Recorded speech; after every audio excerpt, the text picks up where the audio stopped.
L'événement culturel de la semaine dans l'Artois, c'est évidemment l'ouverture de la nouvelle exposition temporaire ce mercredi au Louvre-Lens, une exposition pleinement d'actualité puisque consacrée au désastre de la guerre. Nous partons tout de suite la découvrir en avant-première. Un paysage sinistre signé de l'espagnol Goya. Cette tête de cheval détaille du célèbre tableau de Picasso, Guernica, et même ses photos d'artistes contemporains.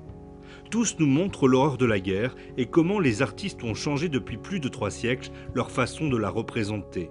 Fini le temps de la glorification, à partir des guerres napoléoniennes, l'artiste sera résolument du côté de la paix. On passe vraiment d'une guerre qui est héroïsée, qui est normale en fait, c'est-à-dire dans les guerres anciennes, qui étaient des guerres aussi qui étaient menées par les aristocrates, qui étaient décidées par les royautés, par les aristocrates, on passe à ces guerres qui sont héroïsées, qui sont sublimées, qui sont sacrées, à, disons, une forme de réalisme de la guerre et de ses conséquences.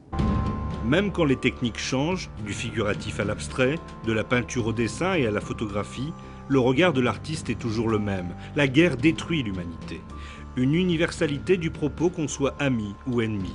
Comme lorsque l'artiste allemand Otto Dix nous livre ses dessins. Il nous représente sa vision terrible de l'attaque de Lens lorsqu'il était soldat pendant la Première Guerre. Otto Dix en fait combat dans la région justement comme soldat allemand et il dessine 600 dessins à peu près pendant la guerre même, mais il est tellement traumatisé par la guerre qu'en 1924 il reprend à nouveau frais le sujet et pour se débarrasser de ses cauchemars, pour réveiller les populations, il commence une série qui s'appelle Der Krieg, la guerre, dans laquelle il est question en effet de l'attaque sur Lens.